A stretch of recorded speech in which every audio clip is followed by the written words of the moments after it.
तो ये वाली एक प्रॉब्लम है 2018 यूपीएससी की मेंस में आया वो प्रॉब्लम है ना, वो था मैथमेटिक्स ऑप्शनल के अंदर। तो एक बार देखते हैं इसमें क्या कैलकुलेट करना है।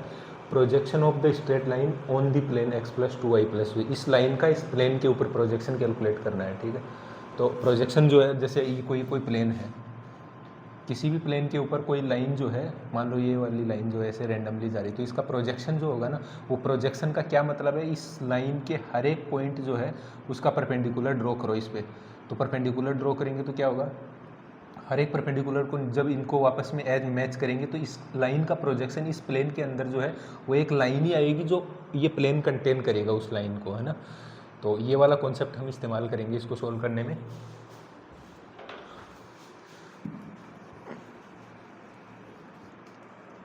तो ये वाला प्लेन का इक्वेशन जो दिया हुआ है यहाँ पे, प्लेन पी का इक्वेशन दिया हुआ है, और ये वाली लाइन जो है, ये वाली लाइन मान लेते हैं ये प्लेन जो है उसको कट करती होगी किसी ना किसी पॉइंट पे।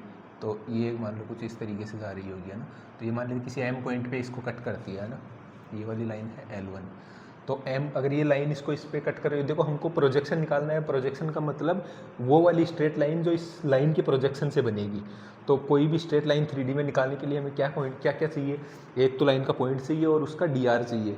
तो इस एक बार ये पॉइंट मिल गया तो ये वाली जो प्रोजेक्शन वाली लाइन होगी वो M से भी पास होगी, क्योंकि इस पॉइंट का इस पॉइंट प्लेन के ऊपर प्रोजेक्शन ये खुद ही होगा, तो वो इससे भी पास होगी। मतलब ये वाली लाइन जो होगी इसका प्रोजेक्शन जो है इस प्लेन के अंदर जैसा भी आएगा, मान लेते हैं वो, लेकिन वो लाइन जो आएगी ना, वो लाइन इस M से भी पास हो रही होगी। तो एक पॉइंट तो हमको मान लो इन दोनों को सोल्व करेंगे तो मिल जाएगा। दूसरा पॉइंट निकालने के लिए, दूसरा पॉइंट अगर मिल जाए तो ठीक है, या फिर उस लाइन का DR मिल जाए तो ठीक है। ये वाली लाइन हम मान लेते हैं कुछ L2 है, ठीक है, तो ये वाला पॉइंट तो मिल जाएगा। अब इसका DR निकालने के लिए या तो DR किसी, मतलब इन दोनों की जो कंडीशन दी हुई है उससे निकल जाए, या फिर DR की बजाय हमको एक पॉइंट और मिल जाए इसी लाइन L2 के ऊपर, तो भी हम x2 - x1 करके वो DR फाइंड कर लेंगे, है ना।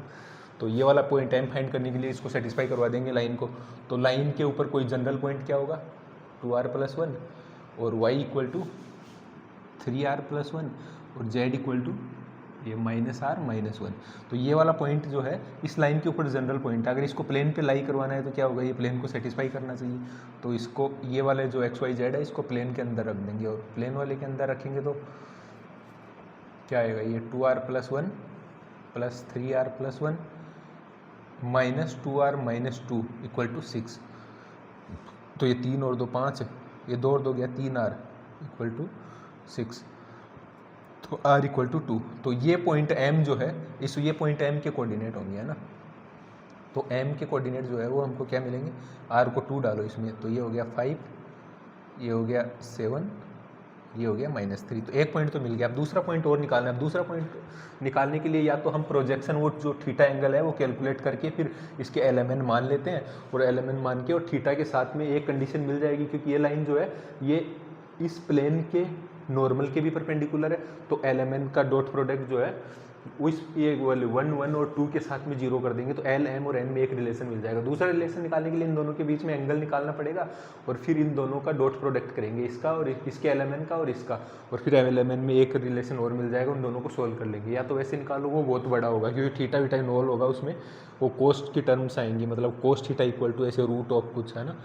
तो वो वाला निकालने के बजाय हम इसके DR निकालने के लिए एक और पॉइंट निकालेंगे। वो दूसरा टेक्निक क्या है कि हमको पता है कि इस लाइन के ऊपर हर एक पॉइंट जो होगा, इस लाइन के ऊपर हर एक पॉइंट जो है उसका प्रोजेक्शन जो है वो ये वाली प्रोजेक्टेड लाइन बनती है। तो ये वाली L1 लाइन जो है वो 1 1 और -1 से भी पास हो रही है। 1 1 -1 से पास हो रही है, तो इसका इस 1 1 -1 का भी तो इस पे प्रोजेक्शन लेंगे प्लेन के ऊपर, तो वो वाला पॉइंट भी तो इस L2 के ऊपर लाई करेगा। तो यहाँ से एक प्रोजेक्शन ले लिया, ये क्या होगा, ये इसके परपेंडिकुलर होगा। तो ये वाला पॉइंट अगर कैलकुलेट कर ले हम, तो हमारे पास M भी आ गया, N भी आ गया, ये पॉइंट को N मान लेते हैं, और M और N मिल गया तो हम DR निकालेंगे। इसके x1 y1 z1 होंगे, इसके x2 y2 z1, ये तो मिला हुआ है, x2 - x1 y2 - y1 और z2 - z1। तो ये वाला पॉइंट निकालने के लिए हम क्या करेंगे, एक तीसरी लाइन मान लेंगे L3। तो एक तीसरी लाइन जो है वो मान लेंगे लेट L3।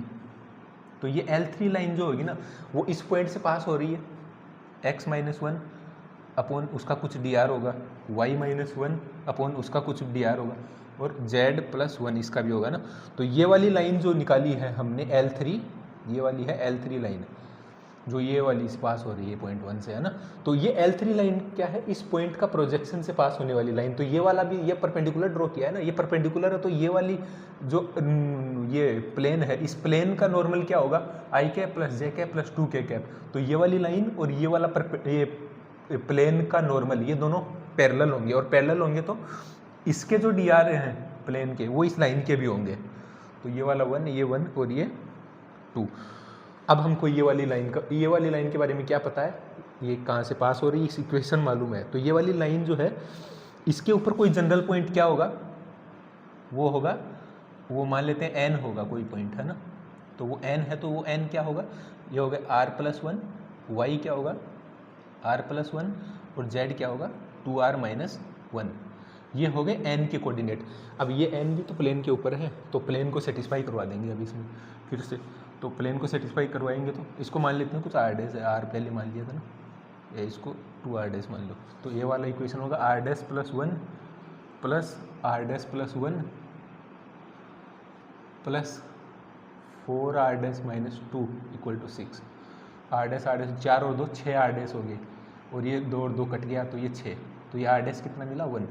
तो r'1 मिला, तो n के कोऑर्डिनेट भी हमको मिल गए। n के कोऑर्डिनेट कितने होंगे, r'1 आया ना, तो n का कोऑर्डिनेट ये हो गया 2, 2 और 1। 2, 2, 1 ही हुआ ना, हाँ 2, 2, 1।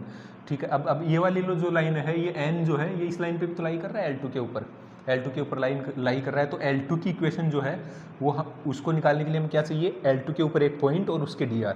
तो एक तो उसके ऊपर पॉइंट कौन सा आ गया, देखो x-2, y-2 और z-1, एक पॉइंट तो ये आ गया। अब इसके dr निकालेंगे तो x2 - x1, y2 - y1, z2 - z1।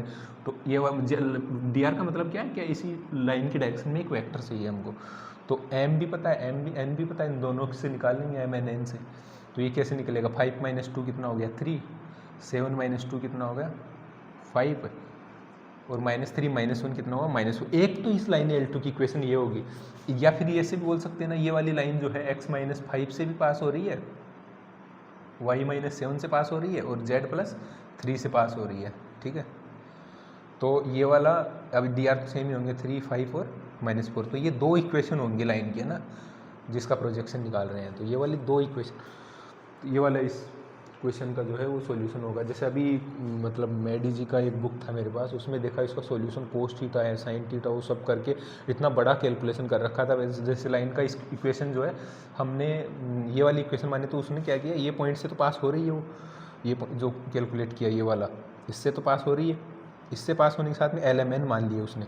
LMN मानने के बाद में क्या किया, ये वाले LMN जो है ये इस लाइन के LMN है, तो ये वाली जो है ये प्लेन के नॉर्मल के क्या बोलते हैं परपेंडिकुलर होंगे। तो परपेंडिकुलर होंगे तो इसका L × 1 plus m × 1 plus 2n = 0। एक इक्वेशन वहाँ से मिल जाएगी। एक इक्वेशन इनके बीच में एंगल थीटा मान के, जैसे ये नॉर्मल और इसके बीच में एंगल थीटा है, तो ये वाला जो है एंगल कैलकुलेट करेंगे, और फिर साथ में ये वाला एंगल कैलकुलेट करेंगे, साथ में फिर ये वाला एंगल कैलकुलेट करेंगे। ये वाला एंगल थीटा होगा, तो ये 90 - थीटा होगा। 90 - थीटा के बाद में LMN का एक रिलेशन और मिल जाएगा, उसको सोल्व करेंगे, इतना बड़ा हो जाएगा ये, एक झटके में ऐसे सोल्व हो जाएगा ना।